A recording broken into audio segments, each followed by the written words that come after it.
What's going on, people? What is going on? You are now tuning in to the Six-Man Convo. Hey, it's time. Let's get it.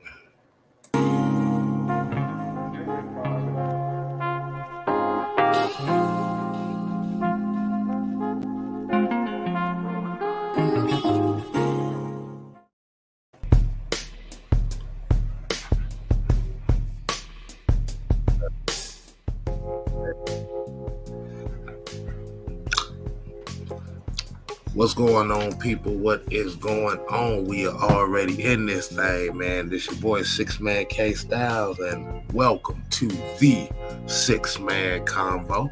As you already know, I'm your man Six-Man K Styles. To my stage left, as you already know, it is the homicidal, suicidal, mad scientist. Mad Mike Sports, aka Mad Mike the Great, as he's going by today. I guess he learned his lesson from last time. Yeah, I did. I'm not that stupid. I ain't falling for that again. No, sir. If y'all don't know what we talking about, you took complete advantage of that name. So no, I'm not doing that again. I learned my damn lesson. So if y'all don't know what we talking about, y'all need to go ahead and recap the heavy hitter episode from last week, and you'll see what we talking about.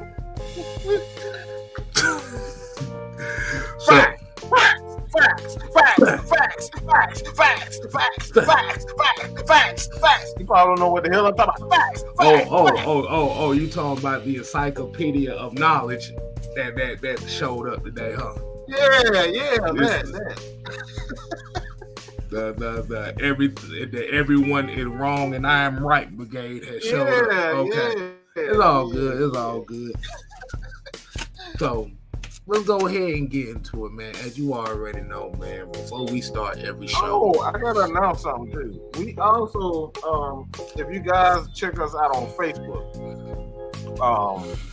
we are now able to get stars. Basically what that is just the Facebook version of Super Chat. So if you guys are on Facebook, and you see our videos circling the net, Matt My Sports, Atlanta Falcons Nation, you can now donate there and show us some love. IG as well. Like I said, man, we doing some little strange things. As you all, hey, appreciate you on the announcement, man. Appreciate on the lookout. So yeah, if you watching on Facebook, show some love, man. Because at the end of the day, man, we trying to give y'all. What that song goes? We trying to give you the best that we got. Now as I pat the shoulder with the fan of calmness, we got 3 words for everybody.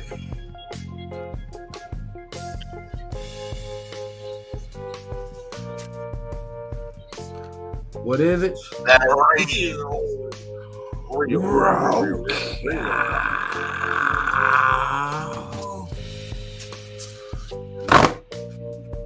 Roll call. Now to bring the AKA the church lady fan that came out. I think I'm gonna have to calm the show down real smooth here. So today's roll call. Lisa, Sonia, Carrie. I just got to get those out real quick. I got to get the ladies out real quick. Yeah, go ahead and get the ladies out the way. Then make sure you throw some flowers in for the ladies. Yeah. So Lisa, the lovely Lisa, the lovely Sonia, and the lovely Carrie. Thank you, girls, you ladies, for joining us. As always, we appreciate it. Throw some flowers in there, man. Throw some flowers in there.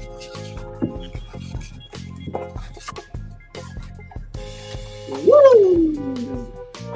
See, K-Style don't jump. See, he don't jump to doing something else. So I guess No. I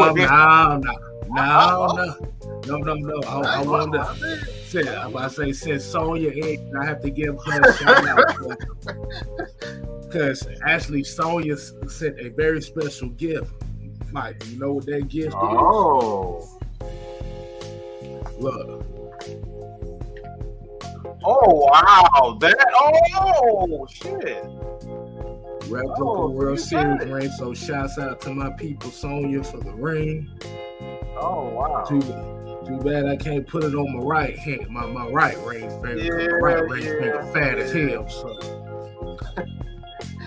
So I wanted to give Sonya a shout out. Appreciate the love, mama, as always. So continuing with the roll call.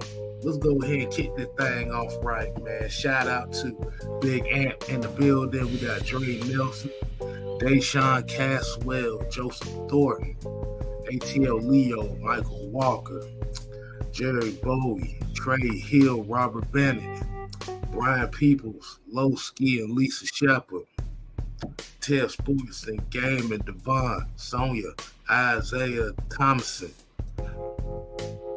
Mucho Grundy. We got Michael. We got Carrie in the building. Dame DiBiase, Michael, Jet Life.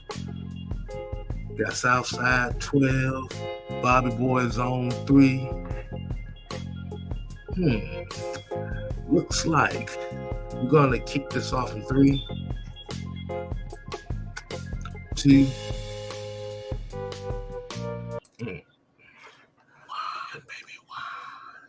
All right. So we appreciate everybody supporting us, man. Let's go ahead and get right into it. As you already know what the title of the show is, we have 3 games left. 3 games. Yep, we got 3 games left. We just saw the debut of Mr. Desmond Ridder and the mixed reviews of what that debut entails. So that's what we're going to have the discussion today about is, can the Falcons run the table with Desmond Ridder? As we already heard from press conferences that Arthur Smith says that he wants to see the offense kind of be more explosive here. And that's something that he definitely needs to see. So from the 6-Man K-Style channel perspective, let's talk about it. What did you feel about Desmond Ridder?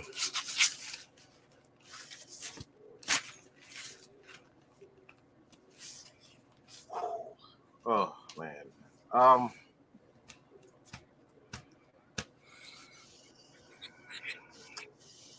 This is probably as messy as it's been in a long time. I don't remember it being this messy since the days of Mike Vick, when we drafted Matt Ryan in favor of Mike Vick. I think this has been as messy as it's ever been. People are really in their fucking feelings. Excuse my disturbing language, but that's the best way I can put it at this moment. But people, they're going to get over it. This is something that we've been stating all year. If you want to get out your feelings, y'all need to hit that subscribe button.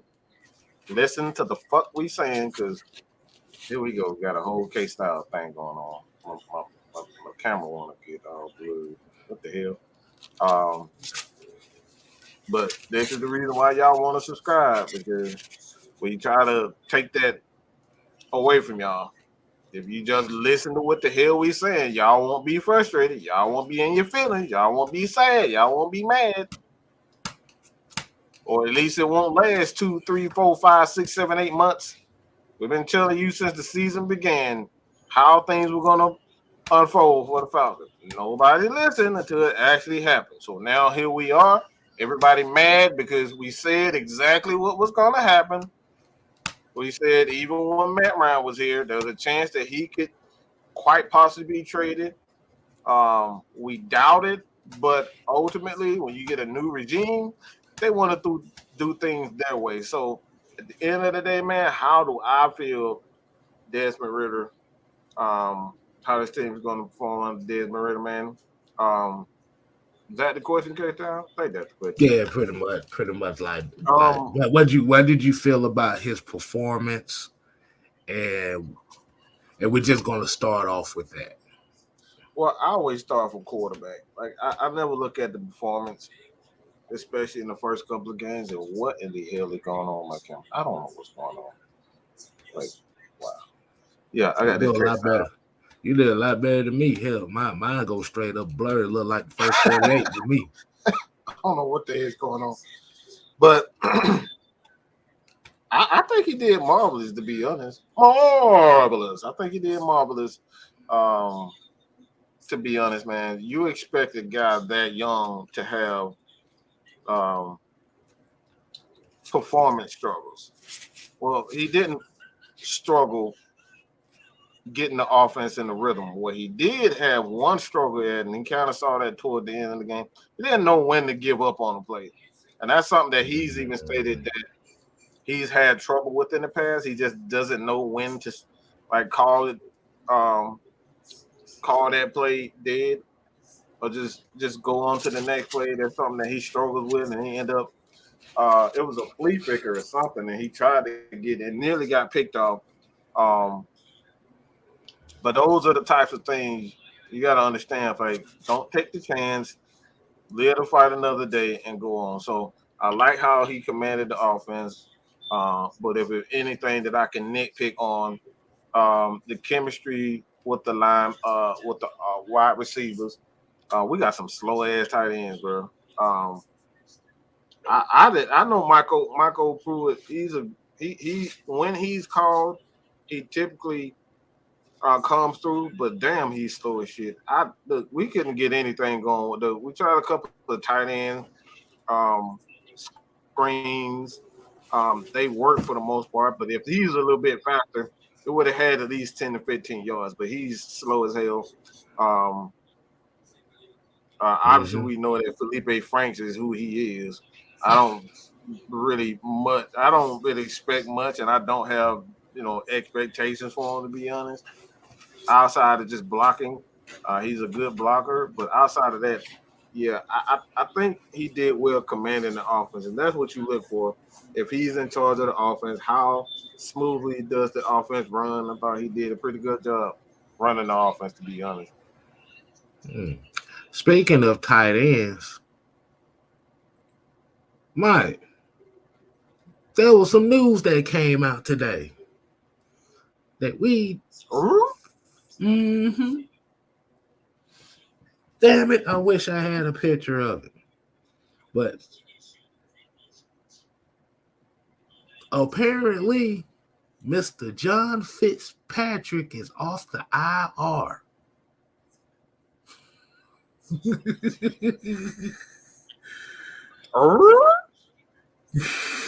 Wow, I didn't know that. I must have missed that. Good God. Mm-hmm. I likes that. It's funny. You did say I don't know if it was you or Maggie, but I remember you could see some new faces. Yeah, that was Maggie right there.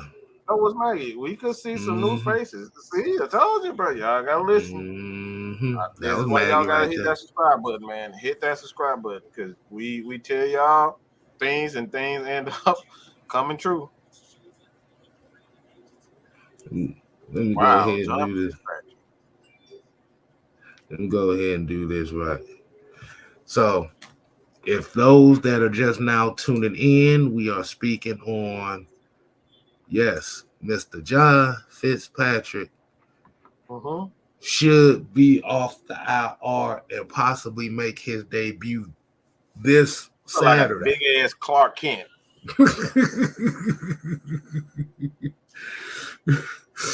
It's Tony, a, this man look like he got a lot of hate in his heart right now. Like he hate that he missing time. right.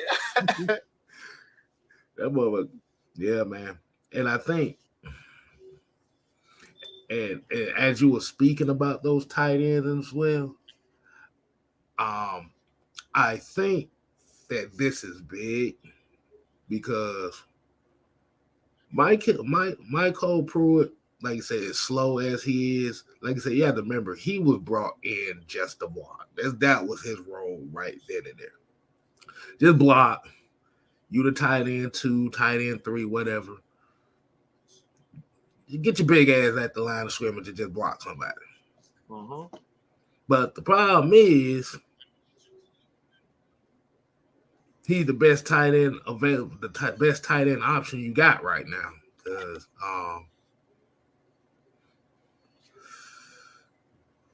Fersker kind of disappointed me this past game. Especially, but I was like, bro, that bug didn't even run no damn. He didn't even run no slant. I don't know what he ran. It was like a First, I don't know what it was. You know how it is when you running in the yard and you try to avoid the sticky bushes or something that be in the yard. So I don't know. He wasn't cutting. Like I said, he wasn't cutting on nothing, and like I said, he wasn't getting no separation. We already know what Parker Hesse. Parker Hesse ain't getting no separation. Felipe, like I said, they just implementing him in different ways. So John Fitzpatrick, and actually is a guy that's been working with Desmond Ridder, is another opportunity to kind of get another guy that he may be familiar with, because this offense is missing Kyle Pitts bad. I ain't gonna tell you. Oh yeah, it really is. Yeah.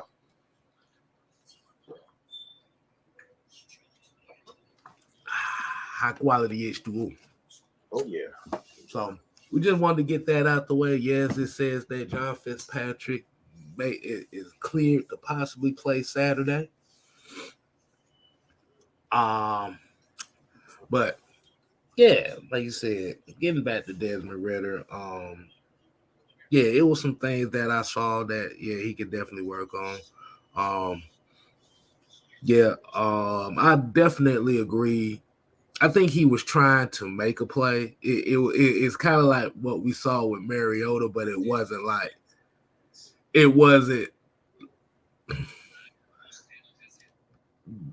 that play that made you pull your hair out. But the thing is, as a rookie, he's trying to make a statement. So that's why I feel like that's where he may have been trying to hold on to those plays a little bit longer than what he needed to. I think I know what the play you talk about. It may have been on that. I think one of them was on that double reverse flea flicker play. Yeah. Where he got the ball, he kept running to the sideline, just hoping, just looking downfield. Like you said, that's rookie mistakes right there. That's what I said. That's why we tell folks, when you ask for Ridder, you gotta have the patience for Ridder. You gotta have like I say, just because Brock Purdy is playing well in San Francisco did not mean that Desmond Ridder was going to play well first off the bat. And I think that's where a lot of like this, okay, Ridder's not it crowd versus to have the more patience crowd. I mean, on top of that, they asked Purdy to check the ball down. They didn't ask him to really go deep a lot. They just make the simple throws, hand the ball off, run around every once in a while. But like Brock Purdy, they it's a different style of offense that they ask him to command. That offense is not one of those offenses where they ask you to go deep. Right, and like you said, they always do that. Like I said, Brock Purdy, Jimmy Garoppolo. I mean, they want Trey Lance to go deep as well, but the foundation of that offense in San Francisco is the short to intermediate passing game. Let the wide receivers do the damn job. Like you said, you talk about George Kittle, Deebo Samuel, Brandon Ayuk, Christian McCaffrey. You already got guys around them. What do we got? And I'm talking about as far as the passing game. Yeah. Drake London. Injured Kyle Pitts. Now we're talking about right now, minus Kyle Pitts. Right now. Drake London. And that's it. I mean, you can say OZ, but even he's not really a target like that. Mm-hmm. Because I read off the numbers yesterday, and if for those that may not know what I'm talking about, out of the 26 attempts, 15 of those went to seven different receivers, combining for 5 receptions for 27 yards.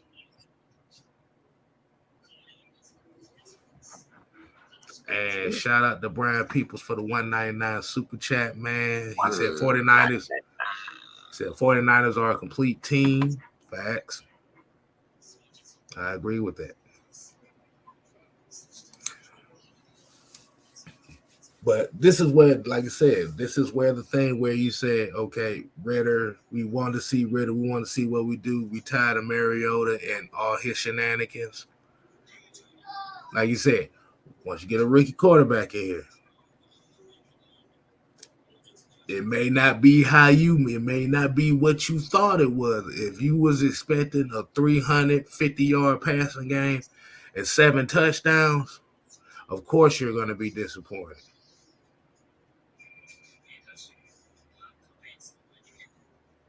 The main thing you wanted to see here was when in crucial moments,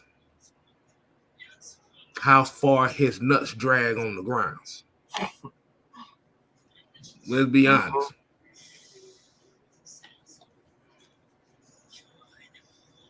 Like you said, completed a 4th and 5 in the 4th quarter, down by 3. It unfortunately went into a fumble. Like I said, Drake London took accountability for it. Desmond Ridder consoled him for it. That's part of the game. Move on. And we got another super chat, man. Definitely appreciate y'all coming in with us here, man. Mike K. Styles, do you guys think the absence of Kyle Pitts is hurting the passing game? In a way, yes, because this is actually a good question. This is actually going to get to what I was going to speak on. Yes, it is hurting the passing game. Not just for the presence itself, but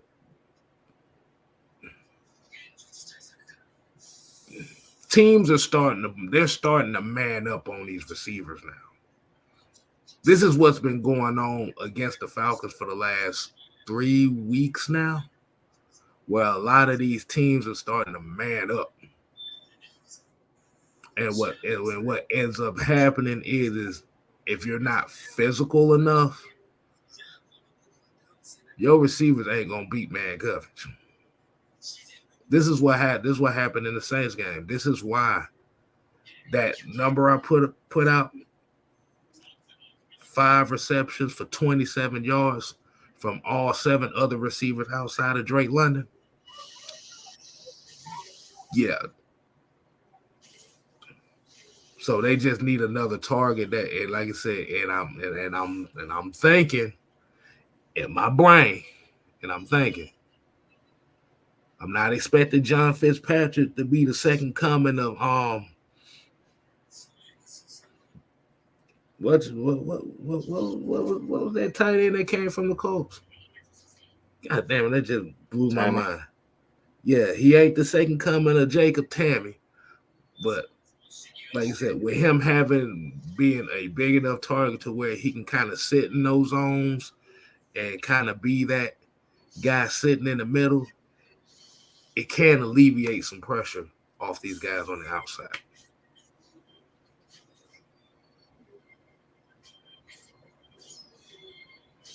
What do you think about that question, Mark? I mean, duh, motherfucker. I don't think they're missing Kyle Pitts for this reason. Because the future of Atlanta right now is Desmond Ridder. So the quicker and the faster you can get him up to speed and learning the offense, and with a Kyle Pitts, you won't have to struggle with the mental aspects and whether or not he likes to throw to certain guys or is he willing to throw, getting those nerves out, understanding where to put, where guys need to be. Those aspects, I think you need to get those things, the mental aspect out of things right now. Right now, he's still struggling with those. I don't say struggling, but he's still having to go through the grind or the mental aspect of the game, when to throw the ball out, when to extend the play, when to run, how to evade how to evade pressure up the middle. Those are the things he's still struggling with. So I don't think they're missing Kyle Pitts right now. To be honest, if Kyle Pitts was on the field, it would make things a whole lot easier. I don't want to make it easy on Desmond Ridder. I want him to get all this shit out right now. So I think the best thing for Atlanta and the best thing for Desmond Ridder is to not have Kyle Pitts on the field right now. Because, like I said, when he gets there, you're going to see a completely different Desmond Ridder. He's going to see a lot more wide open lanes when Kyle Pitts is there. Those throwing lanes were a little bit tight this past game because we only had one guy, to be honest, that was a threat, and that was Drake London. So you get a couple of guys that'll open things up, and then next year when you come, you get a couple of free agents, maybe a guy in the draft, the field will be even more open. So right now, I don't think the Falcons are missing him. Because I think this is the perfect time for them to, focus on the mental aspects of the offense and having a quarterback. Valid points. Like I said, everybody go ahead, hit that like button. Go ahead and hit a subscribe if you haven't subscribed to 6-Man K Styles, man. Definitely would be appreciative of that, as well as for the algorithm purposes, so we can go ahead and get these messages out, get these shows out, so more people will know about what we got going on over here, man. So let me go ahead and let y'all get a take a little bit of time to hit that like button. So we giving you the 6-man timeout right quick. Timeout.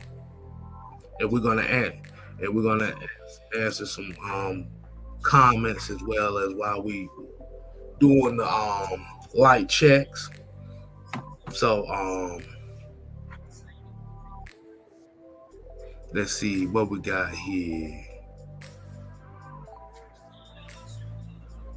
Millie Mills said that NFL Sunday Ticket is coming to YouTube for out-of-staters. Interesting. I hope so.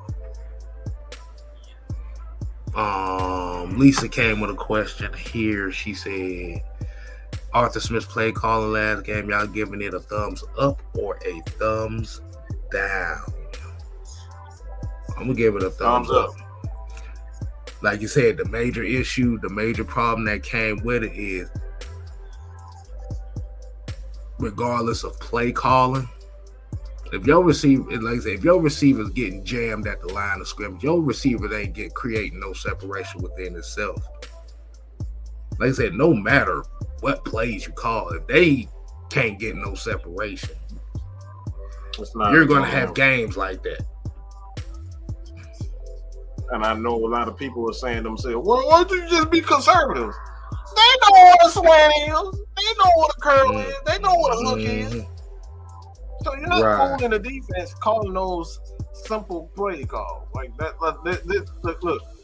And this is why I get so frustrated when people say, why he been so aggressive? Why would he be conservative? This is a team that knows us better than we probably know ourselves.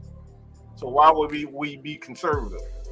So in my opinion, if you go out there and you play balls out, you did your job as a coach. As what K Style just said, if you're not out there executing, that ain't no Arthur Smith. Yeah. You got to go out there and execute. You got to look. He called a play. You got to execute it. Y'all know what it is. Y'all heard this before. Y'all heard the same play 50 million times during this entire season. You know exactly what he's acting for. Mm-hmm. That's like having a tutor give you all the answers to the test, and you go out and fail the motherfucking test, and you think like, did that tutor teach me right? Like that mother gave you the whole sheet line of basically all the answers that was on the test. You didn't execute it.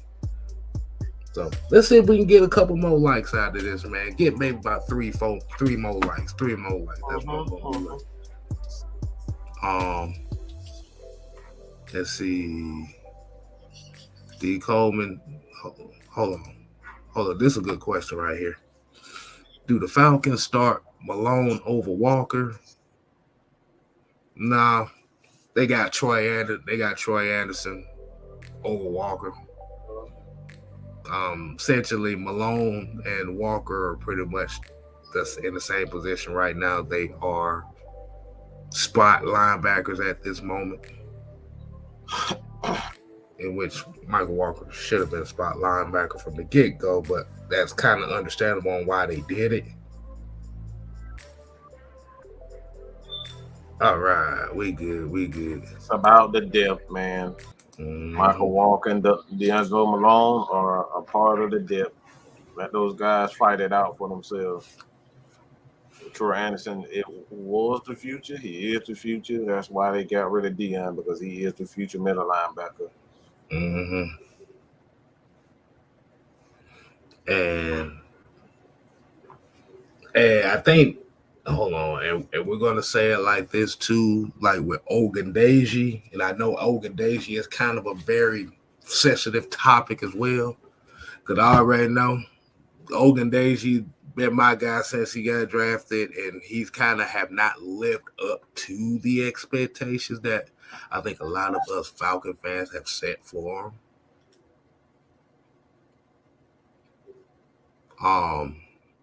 It's one thing, like I said, the thing is his role on this team. I'm just gonna say it right here now. He's basically Steven Means. That's what his role is.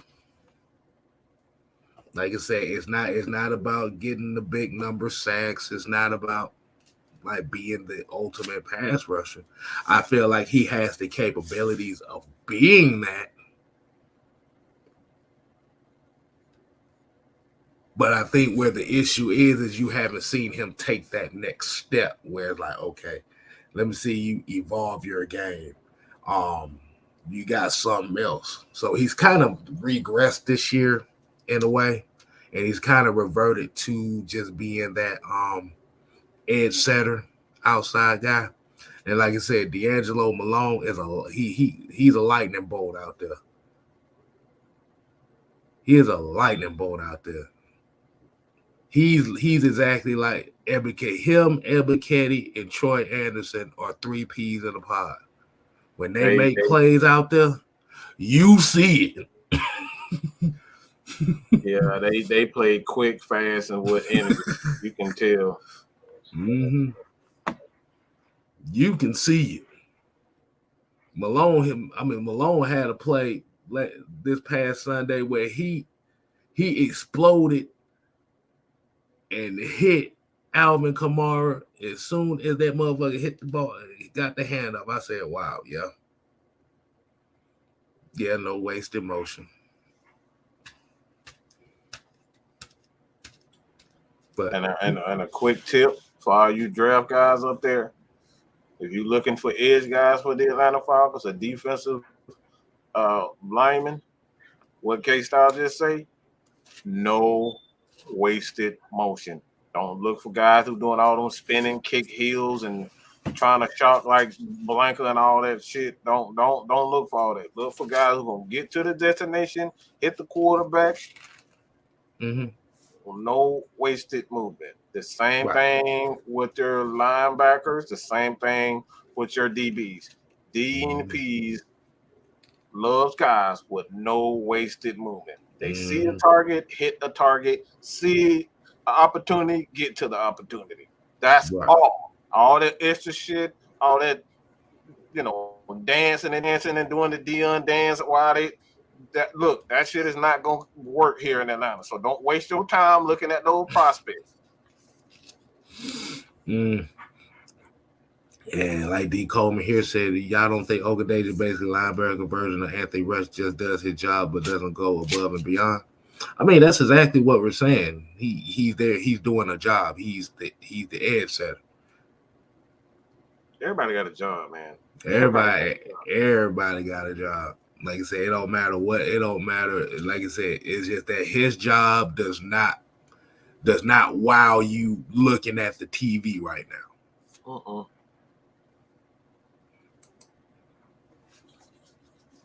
But it's very. I'm gonna say it's very effective enough to where it helps stop the run game. That's where Ogadeji's game come in at.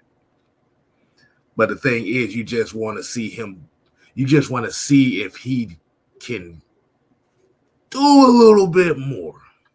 And that's just gonna come with experience. Because, like I said, players are not gonna blossom in the first 2 years. It may take a couple more years after that before you see a guy really blossom like that. Year 4, year 3, sometimes year 5, you'll see guys come around, but for the most part, it's around that year 3, year 4 mark when you see really coming to their own, to their zone. Right. All right. Okay, let's go ahead and get into the main question of the night. And this is going to come into the title of the show. Do you guys think that with these next 3 games coming up, Ravens, Cardinals, Buccaneers, can the Atlanta Falcons run the table with Desmond Ridder?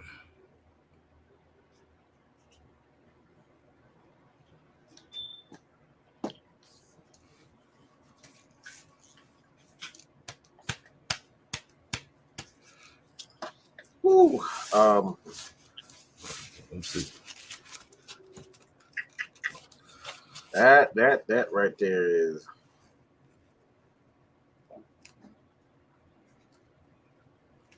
that's interesting to say the least. I'll say that. Mm-hmm. You got the Ravens, you have the Cardinals, and you have the Buccaneers. So I'm gonna say this. I don't give a fuck. If you don't give a damn, I don't give a fuck. What? Damn, I don't give a fuck. Won't start no shit, won't be no shit. Won't start no shit, won't be no shit. I don't care. I told y'all coming into this season, my focus is going to be on how the coaches continue to develop players, how they get better at play calling, how they get better at making decisions, how they put guys and set guys in positions and start to employ their plan. That's what I'm going to be focused on. Also, the second one, I just wanted to see how the offensive line is come together. I think the offensive line is set, in my opinion, so I don't expect the Falcons to make any move to get rid of a guy, including here. I think they can still franchise him if they want to take it that far. I doubt it, but I think he'll be. Like I said, it really just depends on what Caleb want to do. But I don't think the Falcons are just going to let him walk because he's played absolutely amazing this year. You have, Drew Dahlman, who has a lot to be desired. That's just being honest. He's a pretty good lineman, but he gets himself in trouble with, I think we all know what. But the left guard position needs to be shown. So I like the offensive line as it is. If we have to bring in Jalen Mayfield, he'll more than likely be our right tackle if we lose Caleb McGarry. But like I said, I like where we at, man. And speaking of left guard, I done already found a prospect for that role in Lord have this mercy. offense. Yeah, look. It's right around that time when we start looking at these prospects, so don't be surprised. You're gonna see some very soon, but I got an idea for multiple positions that the Falcons could go, but we don't know if they will go. But I got an idea. Mm-hmm. Mm-hmm. But like I said, we got a lot of weekends. Like I said, it's not really definitive on like, okay, hell yeah, we can. Like I said, you got some absolutely's. Um, like I said, I'm kind of agreeing with the people. Like I said, I'm not gonna say hell yeah they can go on the run, but I will say it is possible. But the thing about it is, you're gonna have to have everything go right here. This is like I said, this is where execution comes in. At like you said, lean more towards that running game. Let the running game build the confidence for Desmond Ridder. Like you said, defense got to get off to a faster start. The Falcons' problem all season crept up again in the Saints game, and it's that the whole team started off slow. This is the major problem. Is it play calling? Not necessarily. It can attribute to it, but it's not the major cause.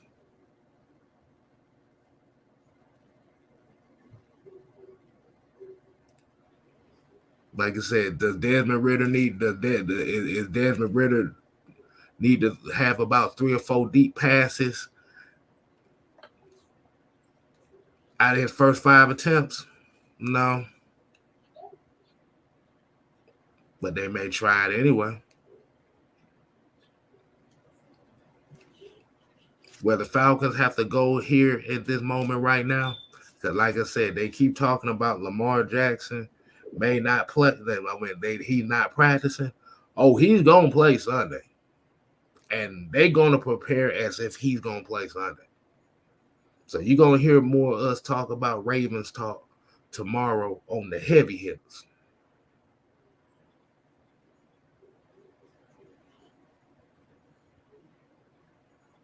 I'm just gonna say that then and there.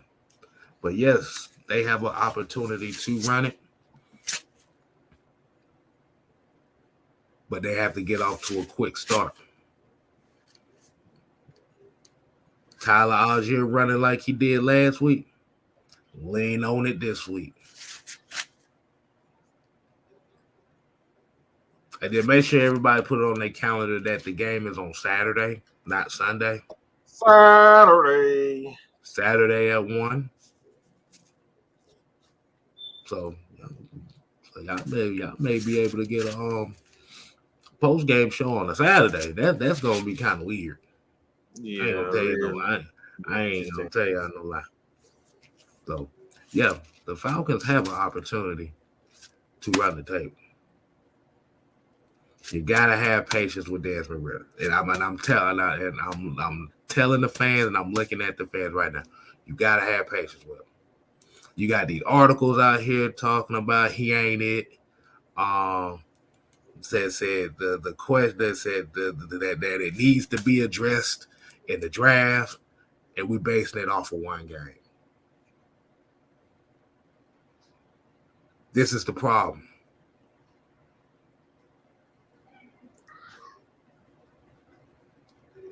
Everybody's career does not start off the damn same.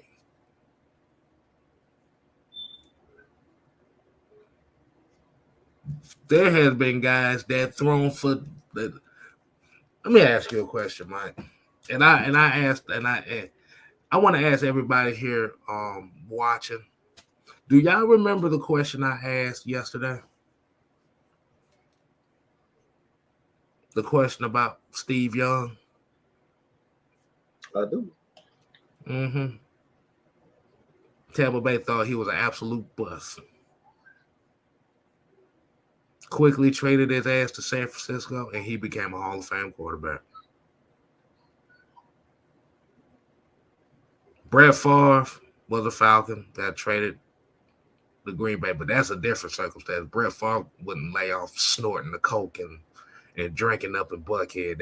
That's a different issue.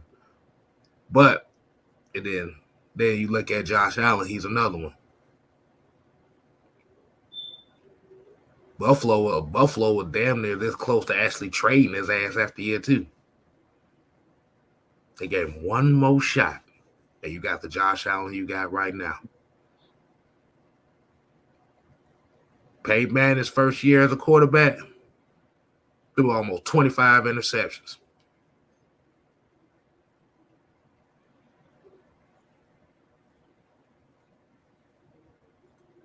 So we gotta have the patience here, people, because like I said, this is the one thing that I was afraid of, and this is the one thing that boggles my nerves is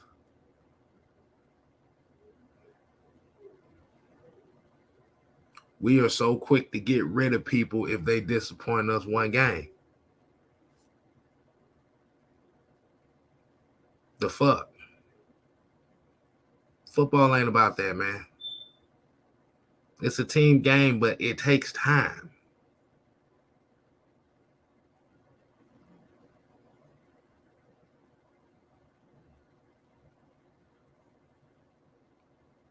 You saw that last drive for the Falcons.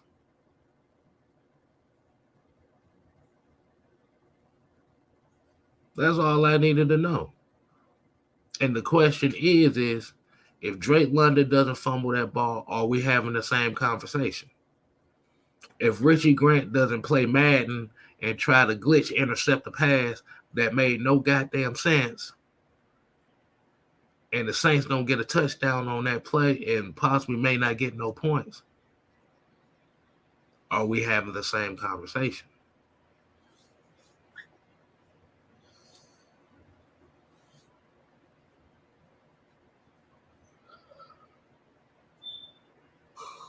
And for any one of y'all that think like that, I want to ask y'all a question. And let me put the disclaimer. If this does not fit, if this is not how you think, I'm not talking to you. Y'all may know some people that think like this.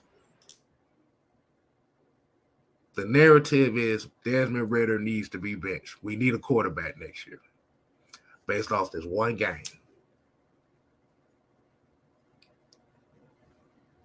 So, you get the quarterback you want out of next year's draft, and he struggles the first game. Is he not it after that? Are you looking for a quarterback in 2024? You see how that works? You see how that works?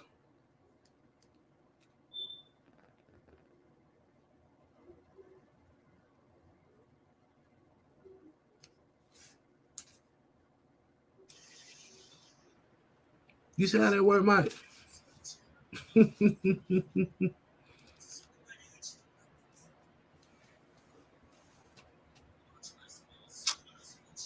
Well, my problem is, and I know I'm gonna hurt some feelings by saying this. Well, I probably won't hurt feelings, but I'm gonna hurt some nerves by saying this.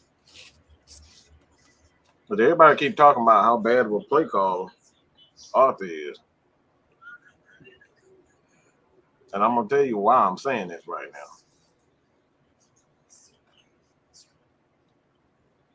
We said this for how long now?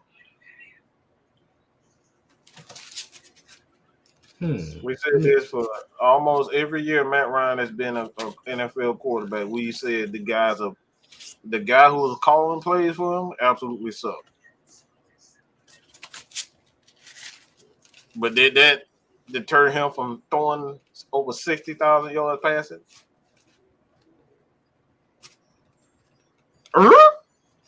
Anybody want to answer that question in the chat with me? Hey, did that deter Matt Ryan from Yeah, I'm looking at this dragon print on the fan of calmness.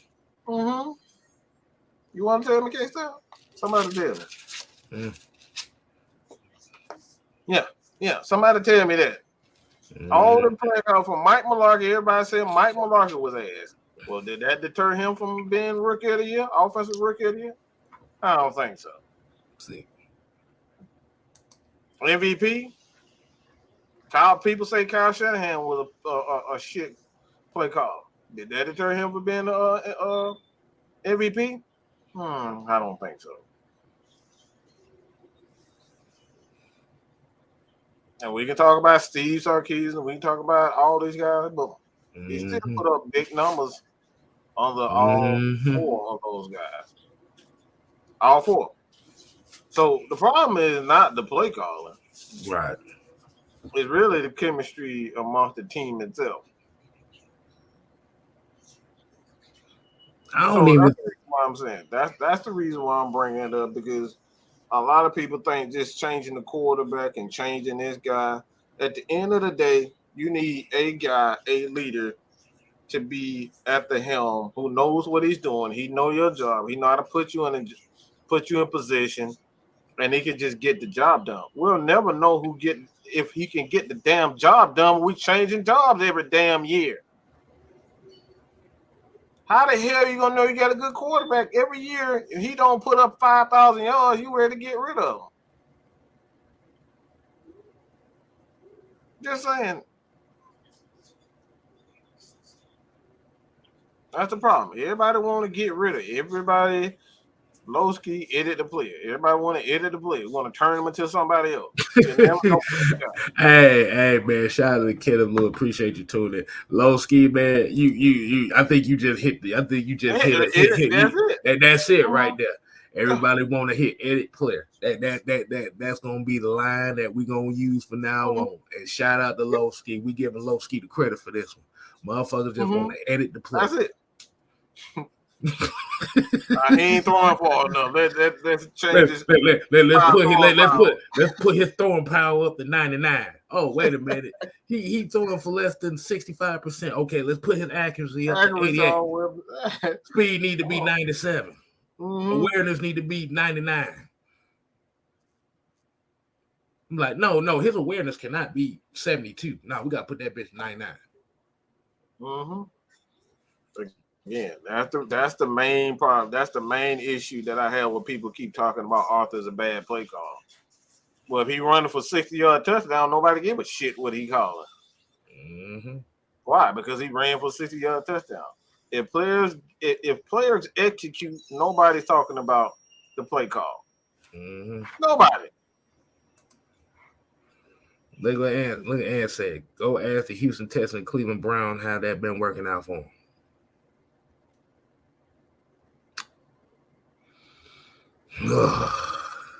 Y'all wanna be that shit show? I mean, it's a shit show in Green Bay right now. They just drafted the quarterback, and they quarterback paid another one, $200 extra million. How you think that's working out for them? Right.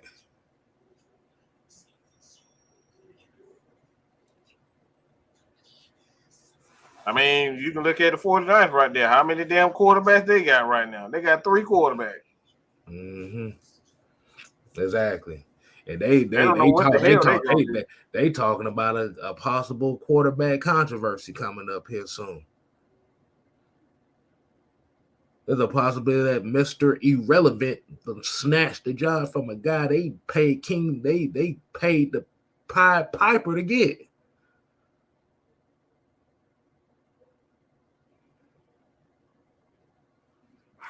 And let's see, you got this one right here. It said, the problem I have was that the narrative was that Desmond Ridder would bring us over the hump. So far, he's digging our grave. I disagree with that. You can't say digging your grave and you only seen one game.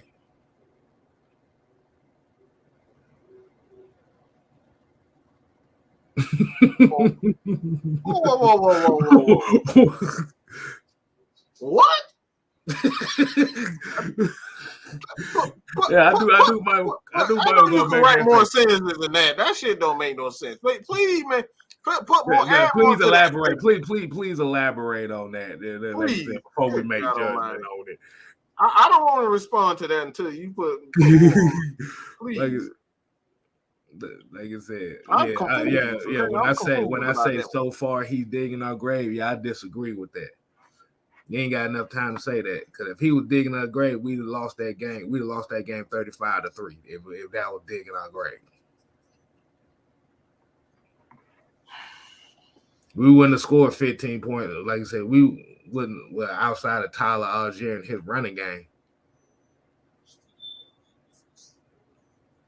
this offense would have scored 15 points in the second half. I can tell y'all don't listen to shit I be saying. I literally just said we can't go changing quarterback like draws, and then this man had one game. Y'all already said he digging us a grave. The fuck are you talking about?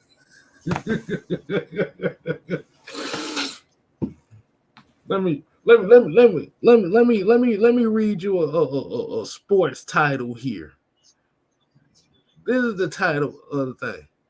Hold on, where was it? I just seen it. Falcons still waiting for answers at quarterback after Desmond Ridder's debut. Falcoholic. Yeah, you know them crackheads over there.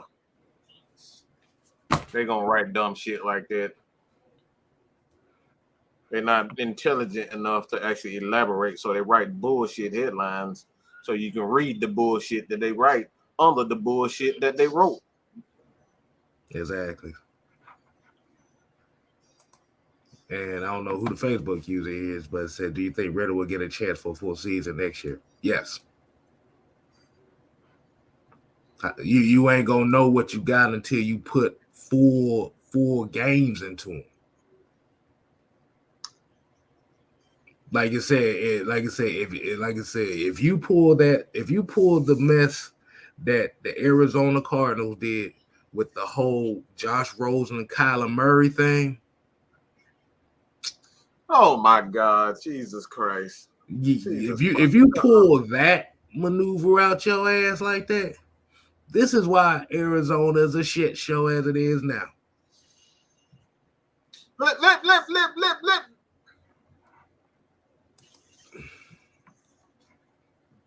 Go ahead, I was hoping. I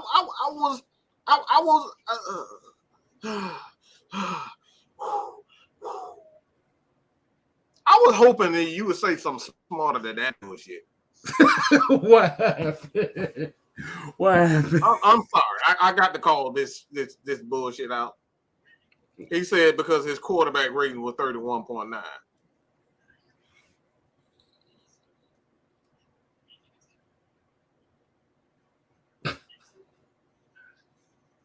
Jesus Christ.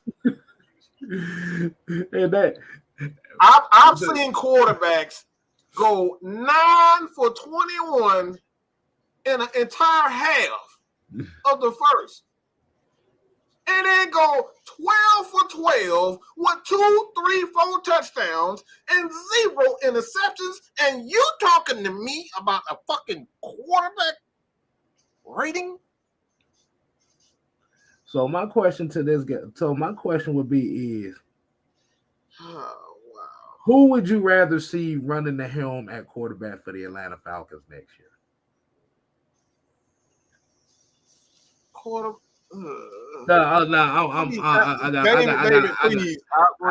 gotta wait for this question. Please answer that question. Who would you rather see take the helm and run the Falcons offense next year? Or did we miss a guy you thought we should have?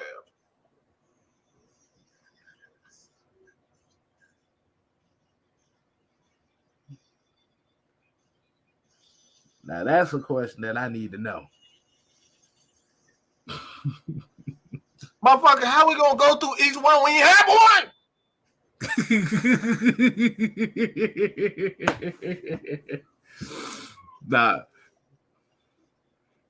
Nah, I'm just waiting on this. We hold on. Let's play some timeout music. I'm waiting on this answer right quick. Hold on, we're gonna time out music again. I'm scared. I know it's gonna be coming. All I know is I'm gonna see C.J. Stroud. I'm gonna see Bryce Young. I know you gonna see these two. Talking, man. Don't talk no more. No, David. No, David. No. Don't wait till the Ravens game. I said right now. Answer that.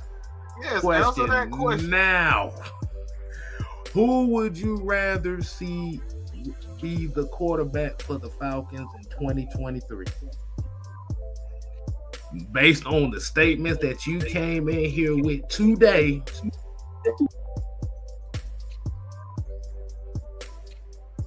don't wait till after the Ravens game. We want to know now.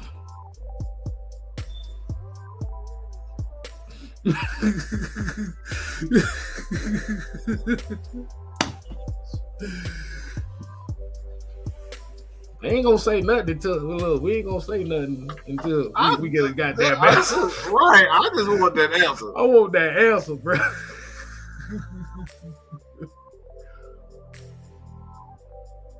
We just gonna sit here and not say nothing until we get that answer. Come on, man. Come on, bro.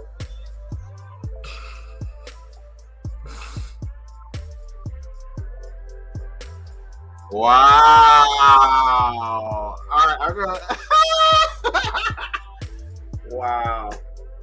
Wow. He actually took me by some. It didn't take me by surprise at all. It didn't take me by surprise at all. Okay, so this year. So what about 2023? I asked, who would you rather see run the quarterback position in 2023? So he said this year should have stayed Mariota. Interesting. I ain't even gonna tell you no lie. I ain't even gonna tell you no lie. Nah, that doesn't surprise me at all. Not at all. You wait the one game and say, no, that doesn't surprise me. What I've seen on Twitter lately, that don't surprise me whatsoever. Shit. The things I've seen on Twitter that motherfucker said they should have just. I've seen folks say they should have just brought Matt Ryan back if we were gonna go through all this. Like, wait a minute, but you said that Matt Ryan was garbage and was glad that he was gone, and now you done switched it up.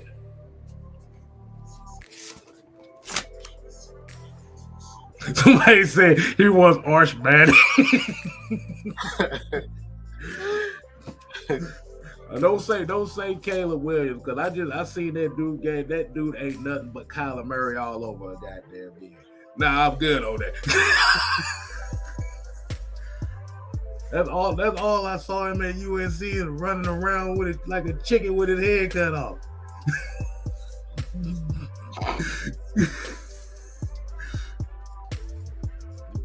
Oh my God. Ridder played good for his first time. they making fun of it. They talking about he want Will Levis now.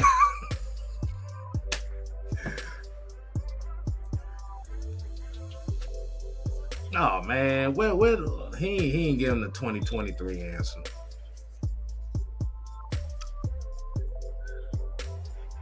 What do you get on half of? Y'all be scared and shit. What the hell y'all be scared? Oh man. Mariota is not going to be the quarterback for the Atlanta Falcons in 2023. They is not finna. Probably wanted Bo Nix, goddamn.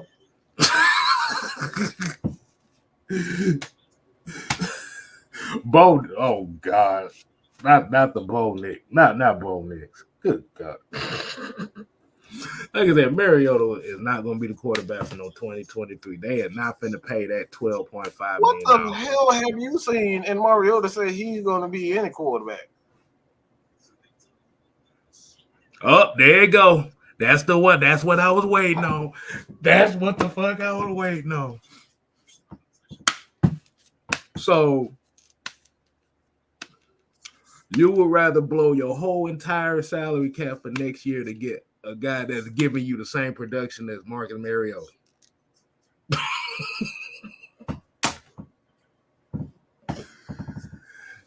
That's all. Hey, folks, that's all I needed to know, man. We gonna wind. We winded the show down.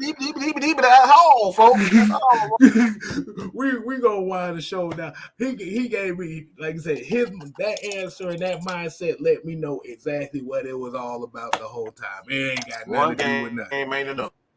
That man said we seen that we all could see in one game. Good God Almighty. We don't got linebackers. We don't have defensive edge guys, defensive tackles. We need a backup center. We need a left guard. So instead of building the team, you essentially want to go back to where we were before. But actually, we wasn't even that far ahead before. It's actually going to get worse. That's majority of your salary cap for next year. You get Lamar Jackson because that's a $300 million quarterback. 270, maybe at the least, maybe 260. But that's still going to be on the going rate of almost $50 million a year. I got a question for you, David. Why do you want a guy that's essentially had no, screw that. Why do you want Lamar Jackson? Everybody else can jump in if they want to. Why would you want Lamar Jackson on this team?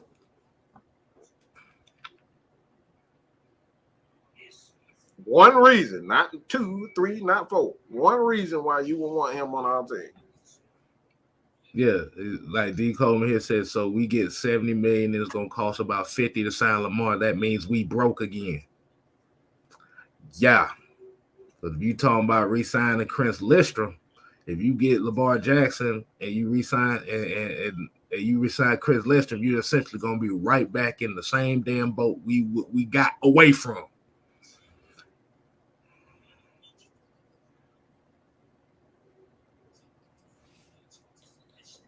I know you saw the answer. Wow.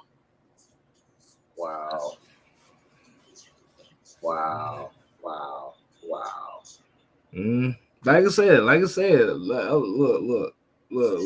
I appreciate the answer, but we got to put it up here. We got to put it on the Summer Jam screen. He said we need a mobile quarterback with this porous O-line.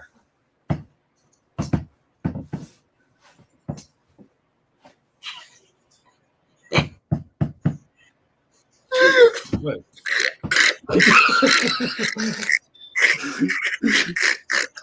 I'm sorry. He get his ass kicked over there with the offensive line. Oh my God! What the hell happened to Cal Miller? He tore his whole ACL because oh God. Oh man, I'm just gonna leave it at that, y'all, man.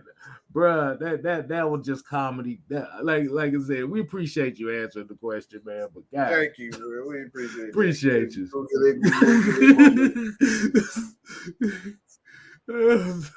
Hey, look. Did you not see Ridder rush for 40 or what? It was about 48, 38 yards, 38, 40 yards, somewhere in there.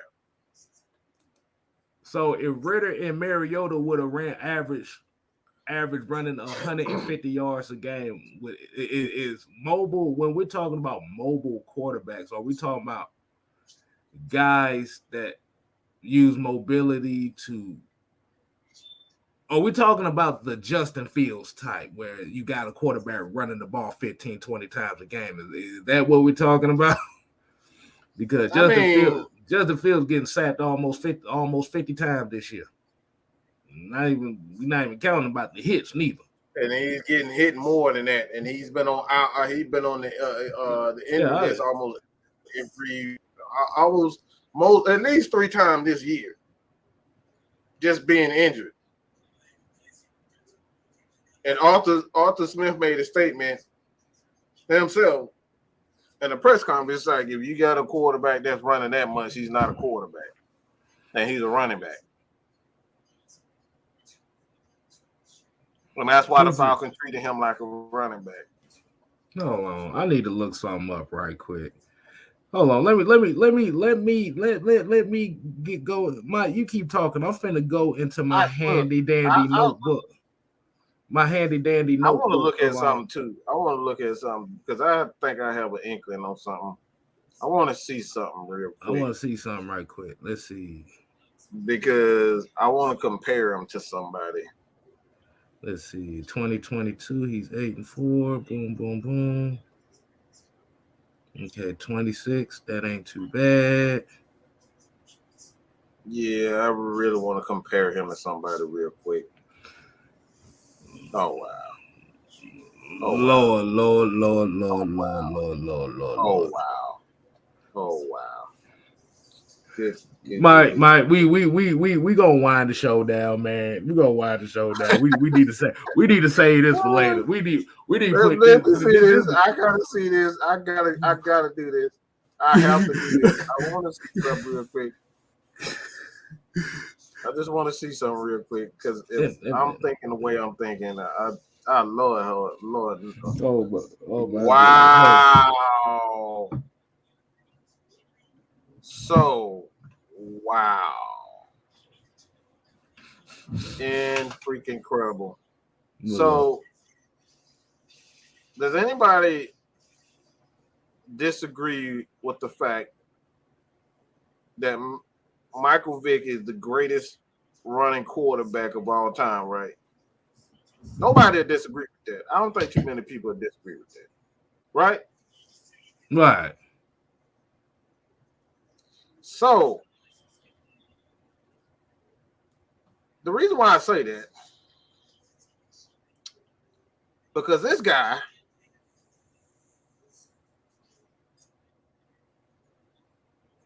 already this year,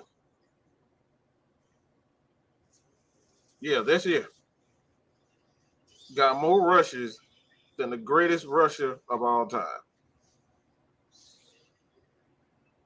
In a single season, he already done surpassed him in rushing attempts. Now, Michael Vick did it in 20 less attempts. That's nearly 10 yards a carry in his best rushing season, which was 1,000 yards. This dude is almost 150, and we still got 3 games left to play. Do you still think this guy is a quarterback or is he a running back? This is the thing we're talking about. The dude rushed this season for 143 rushes in 13 games for 1,000 yards. And we still got 3-4 more games. So you guys still think he's a quarterback? You still think he up in the offensive line? Michael Vick best year as a rusher? That came in 2006. 123 at 1039. 1,039. Oh, good. Oh, yeah. Another question. So, let's say the Falcons do get Lamar Jackson. Let's throw the scenario right here. We're going to throw all this shit out here right now. We got about 5 more minutes. So let's throw this scenario out here. Let's say the Atlanta Falcons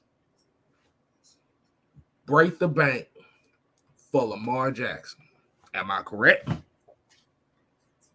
For about $275 million. What's the salary cap for next year? About $85 million, right? So we're going to put this. It's gonna go up with cuts and stuff like that. So we're gonna estimate about $100 million.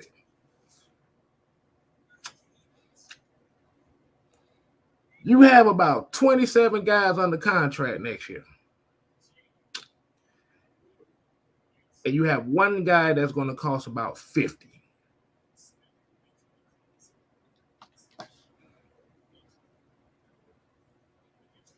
You got a right guard that you're going to be looking to pay money to because you don't want him to get away. So you're looking at about another 20 right there. So that's about $70 million right there out of that $100 million. Now you got about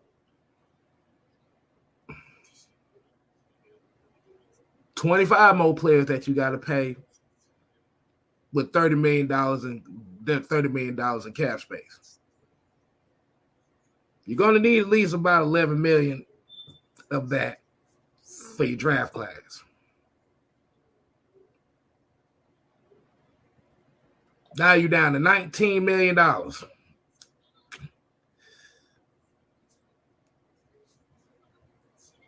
What the hell team you think you're going to build with $19 million and fucking 20 damn spots to fill up with?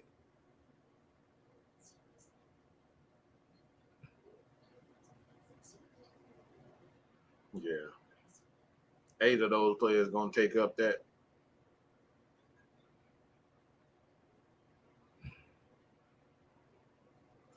And then let's throw this out there. We're going to cut this up. Let's throw this out here.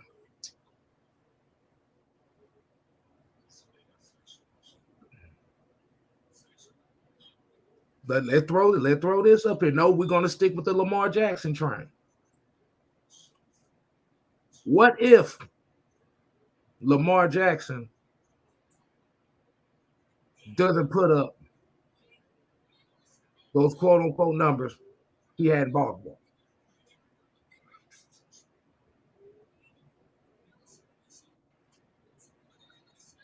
And we're going to base it off the one game. We're talking about one game, not 4, 5, 6 games here.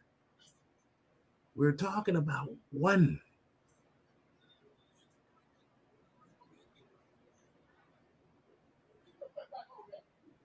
If Lamar Jackson wets the bed game 1, are you looking for another quarterback the following year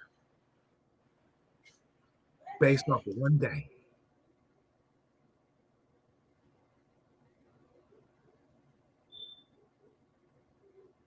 That's the question that I have right there. If Lamar Jackson wets the bed one game, are you looking for a quarterback the next year? Because you have to remember, you have at least $260 million invested in this guy. And if we're looking for quarterbacks every year based off of one game,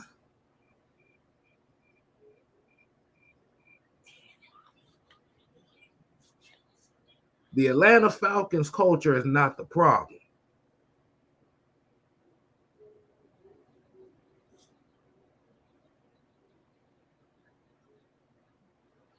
The issue is going to come down to the mindset of the average fan.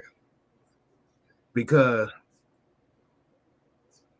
we are like I said, I'm gonna put myself in here, and I'm gonna put as us here as fans of football.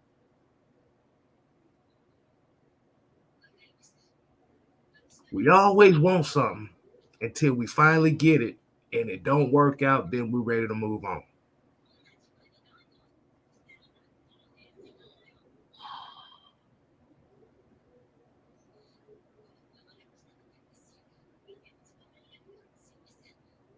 Like I said, Desmond Ridder's judgment day comes in 2023. This is where you really judge him at when you give him the full season. I'm not drafting another quarterback. I'm not picking up another quarterback in free agency. You build the team to win football games. And I heard somebody say earlier about you don't pick head coaches before GMs or some shit like that.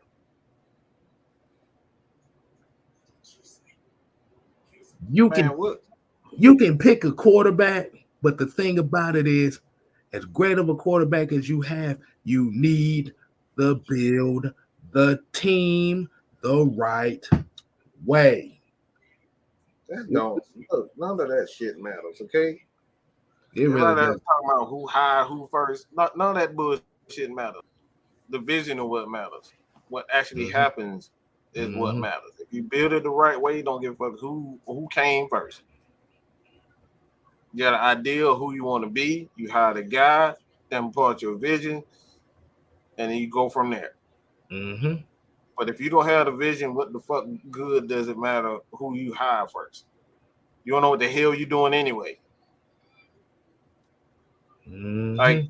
we look again. This we got to get out of this mobile quarterback bullshit because it look how many guys How gonna did tear ACLs for y'all to understand that this shit don't work. how, Okay, there's a bro, reason why they went from it.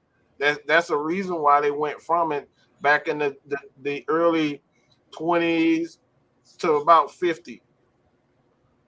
The reason why they went from that because motherfuckers getting their face smashed the fuck in. Okay, have y'all seen them football players and look at them now? They nose is all broken and look flat and shit. Yeah, that's the reason why. Because they playing without look. helmets and they was running the damn rock. So So we got to stop this bullshit with this mobile quarterback. The shit don't work. Okay. so to kick the tires to draft a quarterback next year. One question. So if you do draft a quarterback next year,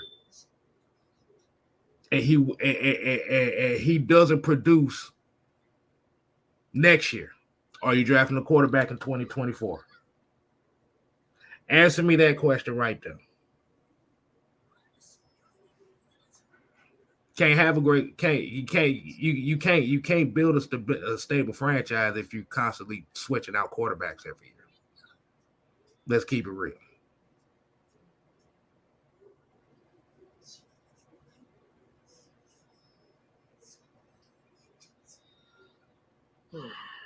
This is a sad affair right here. That's a sad affair right there, man. You essentially want to be the Cleveland Browns. You don't judge quarterbacks in 4 games. If that was the case, Josh Allen wouldn't be in Buffalo. If that was the case, like you said, it's guys out here that didn't look good their first 4 games.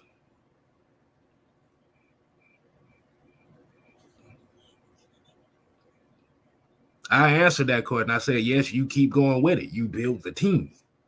So I asked your question with my question. So if you draft a quarterback next year and he doesn't perform well that year, are you drafting a quarterback in 2024?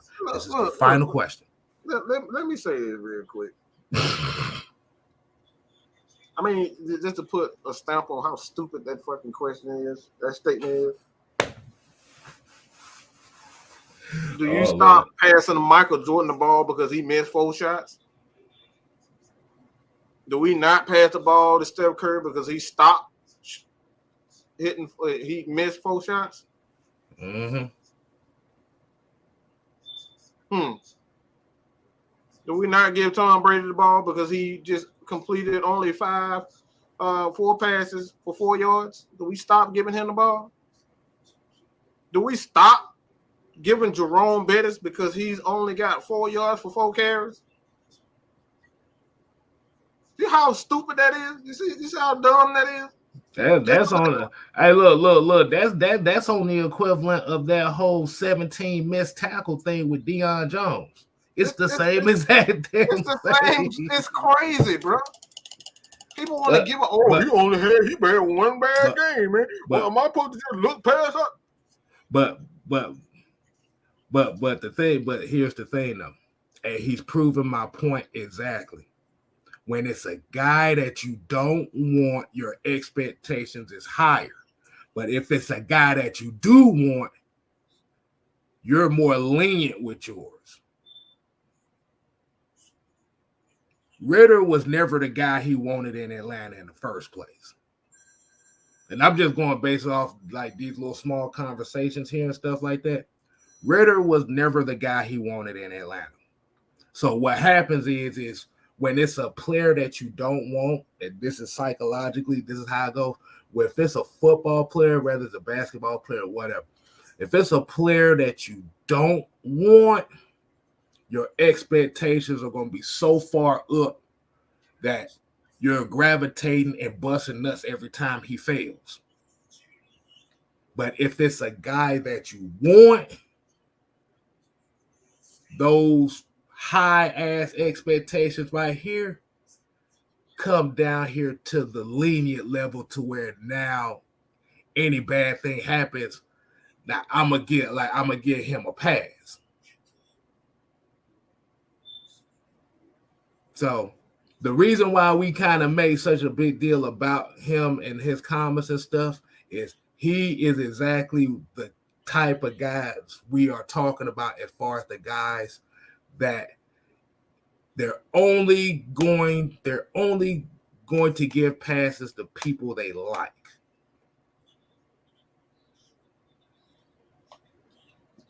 Lamar Jackson can go 0-17 for this team, and he'll have an excuse for all of it.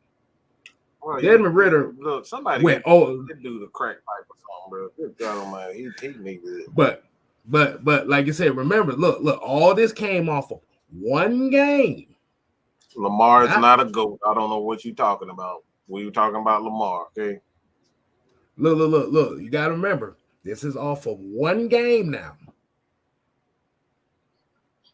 This is what we talk about. One game. And shout out to Matty Ghost for the $10 super chat. Said Mariota been on IR every year of his career except 2019. Second, Smith has pedestrian play calling, no misdirection play. Needs a new head coach. Appreciate the $10 super chat.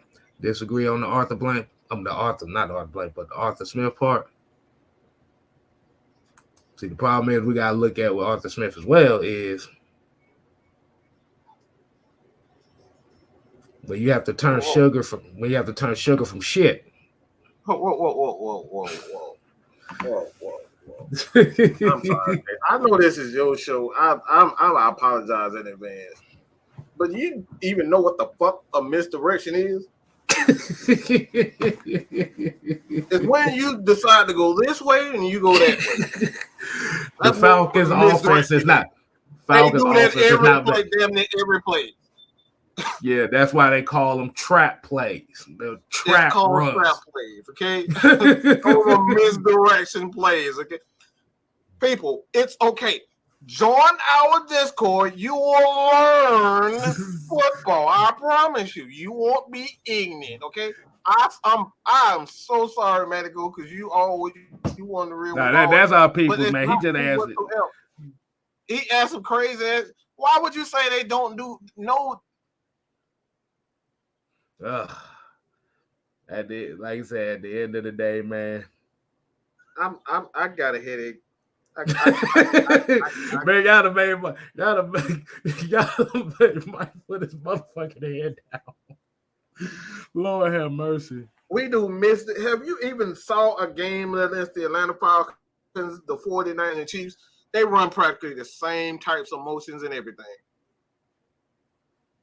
That's why the offense is so successful, because there's a lot of misdirection, a lot of post-snap, pre-snap. It doesn't look great. Go ahead. See, he's talking about why they don't run counter plays and jet sweeps all the goddamn time. That's not the philosophy of this damn offense. This offense is run that son bitch. Nobody does that. Counter plays don't, because it takes a long time to develop. Oh my God, Jesus. Do you know how long a trap play actually? You know how long a stretch play takes to develop? Man, you know what, man? Like, hey, Mike, no, we ain't gonna worry about it, man. We just gonna go ahead and end the show, cause boy, I haven't seen enough. I done seen a lot of shit today, and like I said, and I'm glad we got to see that live and in person, because that is exactly one of the major problems that we face here as football fans, is that motherfuckers bust nuts for guys that they won't.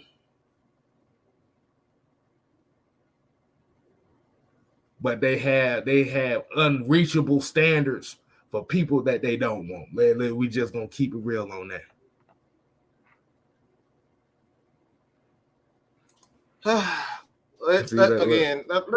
Just give me a time too. hold on, wait a minute. You gonna have to give you the let me get the fan of Just giving it calmness. to you. I need it right now. This is what we talk about. Please listen. Okay. Name me one other wide receiver that was open that whole game.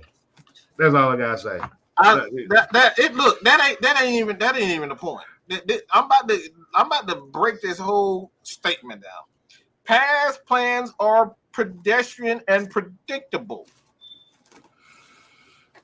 Do you realize nothing in the NFL is different? Nothing is new. They've been doing this since the beginning of time. It's not new. Don't tell me you want that NFL blitz playbook, bro. Because if you do, we have to pull it. It's not new, people. A fade route ain't new. A 9 route ain't new. A slant ain't new. So when majority of the receivers you have on that out there are speedsters and they're going against a defense that's physical press man coverage defense, who the hell is going to be the who? Which receiver is most likely going to get open or at least be the closest thing to getting open against a man aggressive defense is a physical receiver. At the end of the day, OZ ain't beating no press coverage. Not from no corner that's 6'1", 215 pounds. Ain't no way in hell.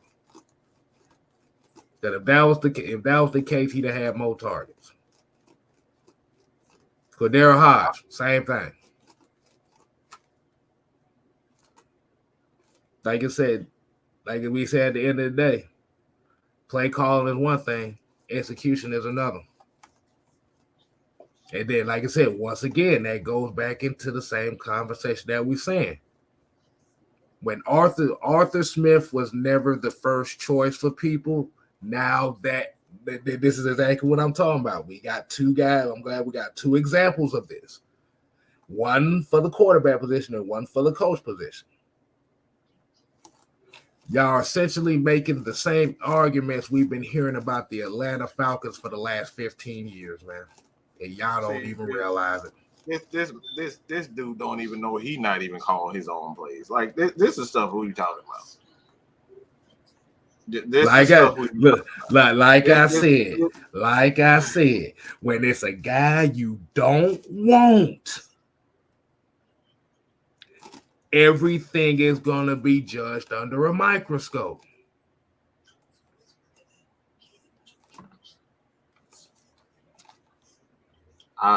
We appreciate the super chats, bro, but like I said, you literally just sat here and fell into that category right then and there, man. I don't know why people think you can just draw up a magic route or something and it's gonna magically get you over. Look. Since we have boosters, we don't have Madden boosters. We don't have Madden cards. We don't have none of that stuff. We don't have a special. They don't have that in the NFL. Okay, that's not real.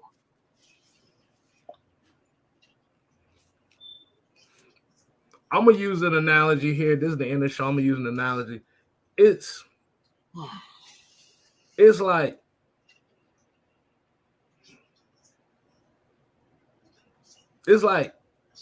certain females that mess with guys that ain't good for them because they can make because he can hit that crazy button. You understand what I'm? Nah, you understand. I'm saying. I know y'all understand what I'm saying. I got you. Basically, it's like a woman who craves the fit, craves for I'm gonna just say like a nigga to make her feel good. This is essentially the same mindset. You want that much, like I said, you want Eric Bieniemy, you want Lamar Jackson to hit that G spot. That's what it comes down to.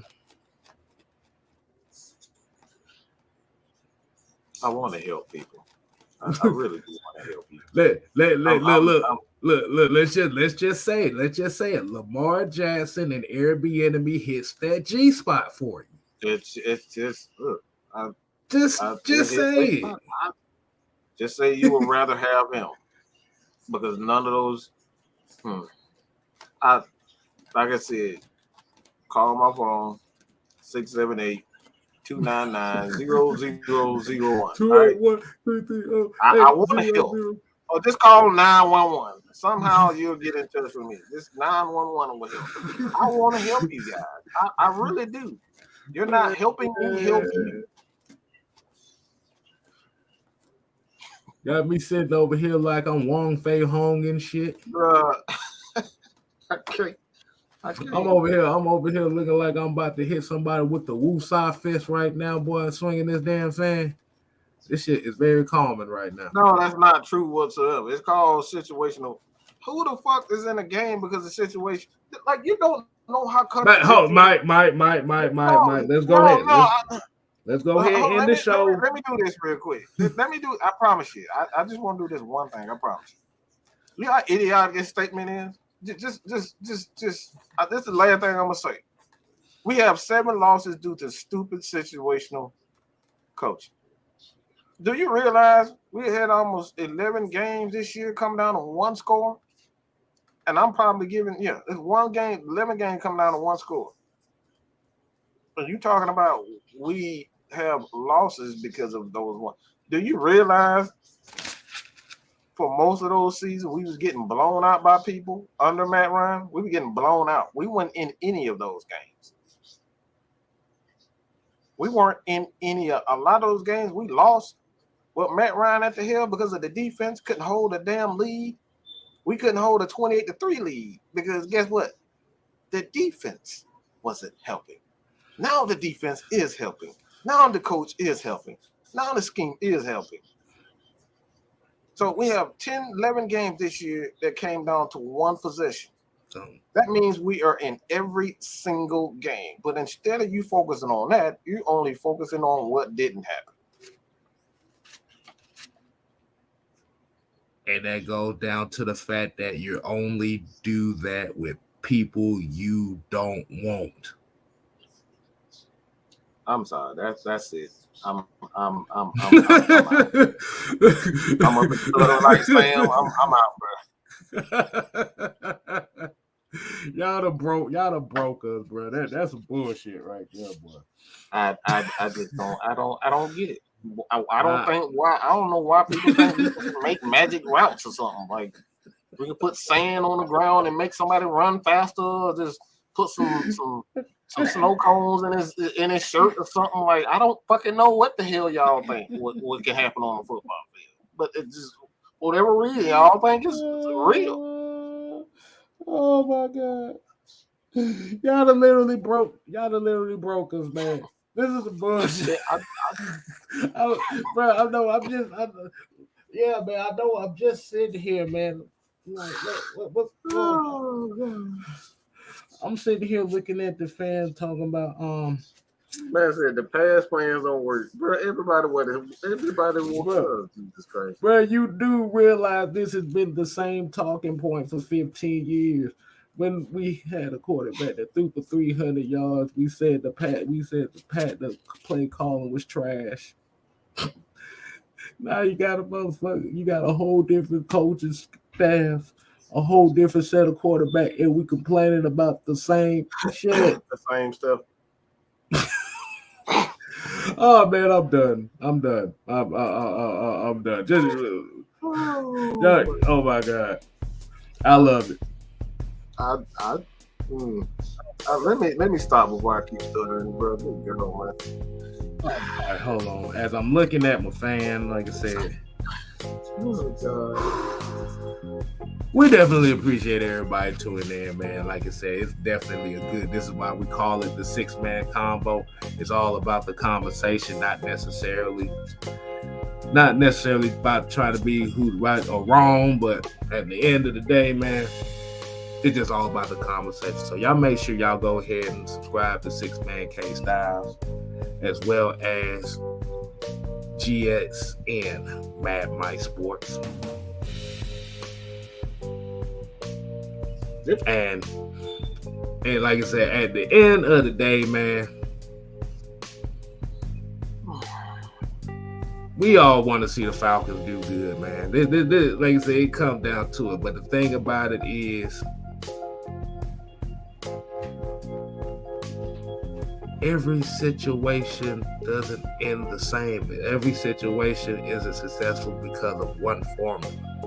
There's multiple formulas on how to achieve this success. But the one thing that we will say here is tune in tomorrow for the heavy hitters, where you'll see your boy 6-Man K Styles, Mad Mike Sports, and Jew Talk Sports give you our 3 keys to victory against the Baltimore Ravens.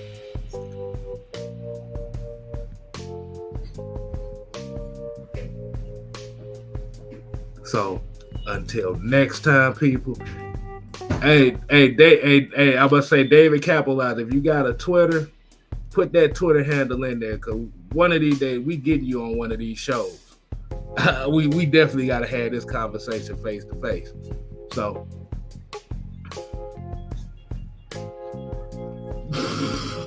cause I'm very intrigued. So until next time, people, we ain't here to play.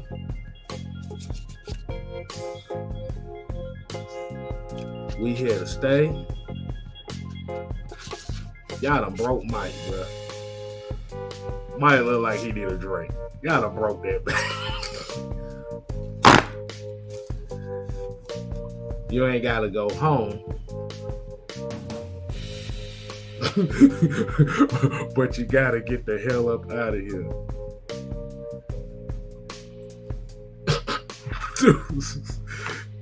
I done broke, man. Hey, man, we love everybody, man. Deuces, man.